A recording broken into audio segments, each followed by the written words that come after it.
Some fighters are built in gyms. Others are forged in fire. Gervonta "Tank" Davis grew up in Baltimore, a city where survival wasn't guaranteed, but where a boxing gym became his lifeline. From the roughest streets to the brightest lights, Tank's journey is more than just knockouts and headlines. It's the story of a kid who turned struggle into greatness. Today we're honoring that journey, the history, the defining moments, and the facts that built one of boxing's most electrifying champions. 1. The Baltimore beginning, from the streets to stardom. Before the lights, the knockouts, the millions, Gervonta "Tank" Davis was just a kid from West Baltimore. And not the type of neighborhood where dreams come easy. We're talking poverty, crime, violence, stuff most people only see on HBO shows. For Tank, fighting wasn't a hobby, it was survival. At just 7 years old, his family brought him to Upton Boxing Center, a local gym run by Coach Calvin Ford, who, fun fact, was the real-life inspiration for the character Cuddy on The Wire.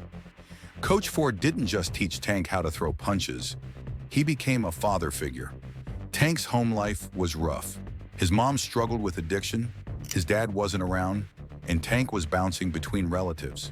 But inside that gym, he had structure, discipline, and purpose. From the jump, Tank was different.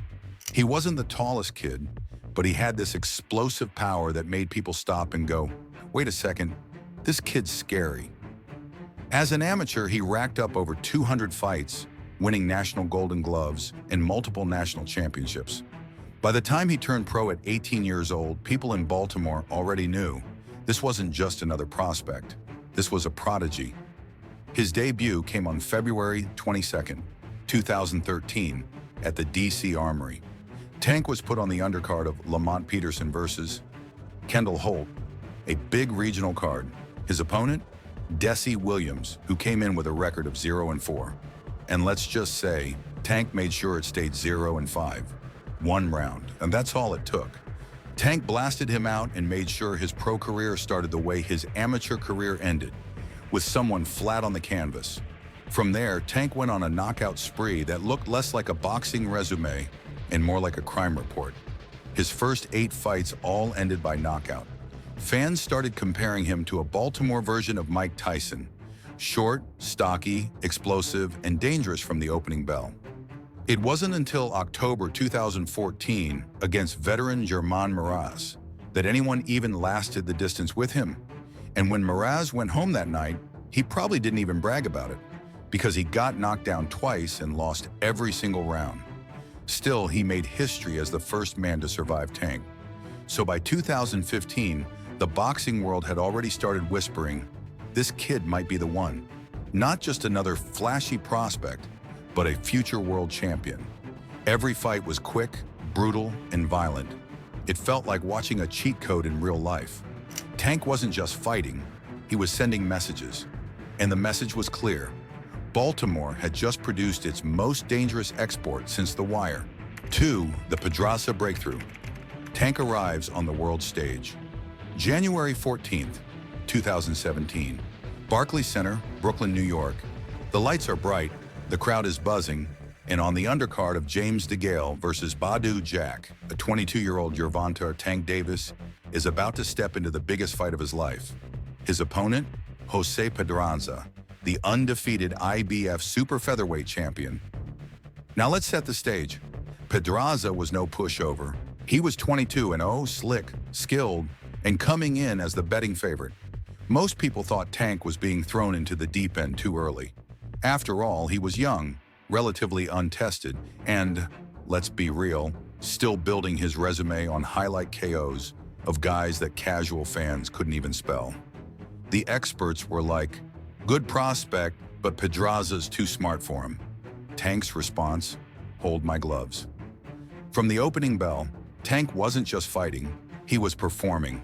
He showed composure way beyond his years, stalking Pedraza with calm pressure, cutting off the ring, and looking for openings like a predator sizing up prey. And when he found them, oh boy, Tank's left hand kept landing, and every time it did, Pedraza's face red like a man regretting all his life choices. By round 7, the end was near. Tank uncorked a vicious right hook, followed by his signature uppercut. Boom! And Pedraza crumbled. The ref waved it off, and just like that, Gervonta Davis wasn't just a prospect anymore. He was the new IBF world champion. Here's the kicker. Pedraza earned $225,000 that night, while Tank pocketed just $75,000. On paper, the champ got the bigger bag. But in reality, Tank stole the crown, the hype, and the spotlight. After the fight, Tank said he'd been studying Floyd Mayweather's early career, staying calm under pressure, not letting the moment overwhelm him, and it showed. Even Floyd himself was hyped, calling Tank the future of boxing. And for once, the critics agreed. This wasn't just a win, it was the night Tank arrived. The babyface Baltimore kid had just blown up on the world stage, and every fighter at 130 pounds probably went home that night, Googling how to avoid fighting Gervonta Davis. 3. The Santa Cruz uppercut, viral KO of the year. October 31st, 2020, Halloween night. The Alamodome in San Antonio is packed with fans who came to see if Leo Santa Cruz, the volume-punching, four-division world champ, could outbox Tank Davis, the knockout artist climbing towards superstardom. Now, Santa Cruz wasn't just some random opponent. This man was known for throwing punches like he was trying to break a Guinness World Record. He didn't stop moving, didn't stop throwing, and he had the chin to match. The narrative was simple. Tank's power versus Leo's endless gas tank. The fight started competitive. Santa Cruz did what he does best, peppering Tank with jabs and combinations, trying to smother him with activity. And credit to him, he was landing. In fact, through 6 rounds, Santa Cruz was out-throwing Tank by a mile. But here's the catch. Tank wasn't rushing. He was waiting, setting traps, calculating, because Tank doesn't need 300 punches. He just needs one. And then came round 6. Santa Cruz backed Tank into the corner, let off a flurry of punches, 3 straight rights in a row. The crowd leaned in, thinking maybe he had Tank pinned. But Tank slipped just enough, timed it, and launched one of the nastiest uppercuts you will ever see. Boom! Santa Cruz went down instantly, limp, stiff, completely unconscious before he even hit the canvas. The arena went silent for a split second, then erupted in shock. Fans at home were screaming at their TVs. Twitter exploded. TikTok edits dropped before Santa Cruz's head even bounced off the mat. That one punch didn't just win the fight. It won Ring Magazine's Knockout of the Year. And it wasn't just a highlight, it was a career statement. Tank had officially graduated from being the guy Floyd Mayweather keeps telling you about to the guy whose knockouts are on every sports page, every timeline, every meme page the next morning. Even non-boxing fans saw the KO. If you didn't know who Tank Davis was before Halloween 2020, you definitely knew him after. That punch wasn't just a knockout, it was his viral moment, the clip that turned him from boxing star to cultural phenomenon. 4. Conquering divisions. The Mario Barrios War. Most fighters stay in their lane. Tank, he's like, nah, I'll just fight everywhere. In 2021, he moved up to 140 pounds to face Mario Barrios. This was Tank's first fight at super lightweight, and everyone said the same thing. He's too small, he's gonna struggle. What happened? Tank dropped Barrios 3 times, broke him down, and finished him in the 11th round. It was a gutsy performance that showed Tank wasn't just about highlight reel knockouts. He could dig deep, adjust, and win against bigger, taller, stronger opponents. That fight made one thing crystal clear. Tank's power follows him no matter what division he fights in. That's nightmare fuel for anyone thinking about stepping in with him. 5. The Ryan Garcia Showdown. April 22, 2023, Las Vegas, Nevada. The entire boxing world, and honestly, half the internet was watching. Gervonta Tank Davis versus Ryan King Rye Garcia. This wasn't just another fight, this was the fight. A clash of 2 undefeated stars, but also 2 completely different worlds. Ryan Garcia was the golden boy of social media. 10 million followers on Instagram, TikToks that rack up more views than some Netflix shows, and the face of boxing for Gen Z casuals who couldn't tell a jab from a hook. Meanwhile, Tank Davis was the Grim Reaper of the lightweight division, a knockout artist with Mayweather's seal of approval, a Baltimore edge, and fists that basically come with their own obituary templates. The hype was unreal. Promos ran on ESPN, DAZN, Showtime, you name it.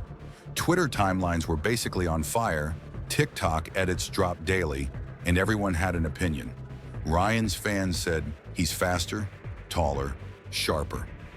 Tank's fans said, doesn't matter, everybody goes night-night.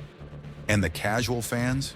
They just wanted to see who'd become the new face of boxing. The fight itself started with fireworks. Round 2, Ryan came out swinging with that aggressive influencer energy. For a second, it looked like maybe he'd actually overwhelmed Tank. But then, boom, Tank dropped him with a perfectly timed counter left hand. Ryan hit the canvas, got up, smiled like, I'm good. But you could tell the confidence meter just dropped about 50%. Fast forward to round 7, and here comes the moment that broke the internet. Tank slipped inside, dug a body shot so clean to Ryan's liver that you could almost hear the air leave his lungs. Ryan took a step back, blinked, and then kneeled down. It wasn't dramatic, it wasn't flailing, it was just quiet surrender. He looked like someone who just realized the Uber ride home is surge pricing. The ref counted 7, 8, 9. Ryan stayed down, then stood up casually right after the 10 count. Fans went crazy. Tank's supporters said, that man quit. Garcia's camp said, it was a body shot from hell. What do you expect? Either way, the memes took over.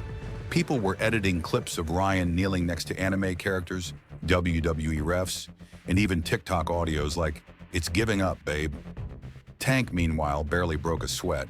He walked out with the win, undefeated record intact, and his reputation boosted to new heights.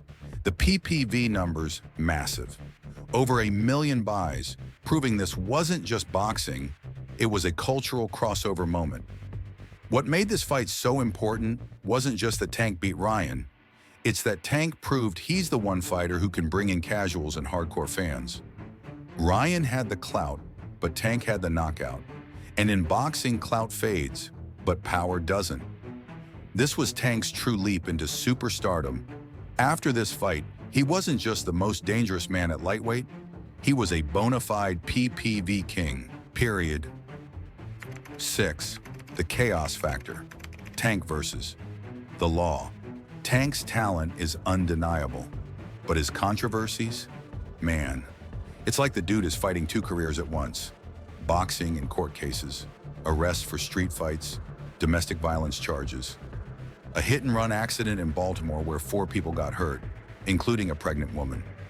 He even violated his house arrest and got sent back to jail. And yet, every time fans think this is the distraction that ends his career, Tank comes back, puts on the gloves, and delivers another highlight reel KO. It's almost like controversy fuels him. He's the living definition of problem child, but instead of just causing problems, he solves them with left hooks. 7. Tank versus Jake Paul, the crossover chaos. Yep, it's real. Scheduled for November 2025, Tank Davis is set to fight YouTuber turned boxer Jake Paul in an exhibition. The announcement had hardcore boxing fans screaming into their pillows. Critics call it a clown show. Tank calls it a paycheck. And honestly, he's not wrong. At the press conferences, the trash talk was underwhelming. Jake Paul was throwing stats and talking business. Tank was calling him a clown with all the enthusiasm of a kid forced to do homework. But here's the truth. Love it or hate it, people are going to watch. And Tank knows that controversy plus Jake Paul equals dollar signs. For a fighter who's already hinted that boxing is dead and that retirement is coming, this might just be the perfect farewell bag. So whether you're watching for the spectacle, the memes, or because you secretly want to see Jake Paul finally folded, this fight is happening. And Tank, once again, is at the center of the storm. So there you have it. The true history of Gervonta Tank Davis, from the streets of Baltimore to championship gold, from viral knockouts to courtroom drama, and now into crossover chaos with Jake Paul. He's not perfect, but he's pure box office. If you've got a favorite moment from Tank Davis, drop it in the comments. Was it Santa Cruz, Barrios, Garcia, or are you already buying popcorn for Jake Paul? Smash that like button like it's a tank uppercut and subscribe so you don't miss the next fighting deep dive.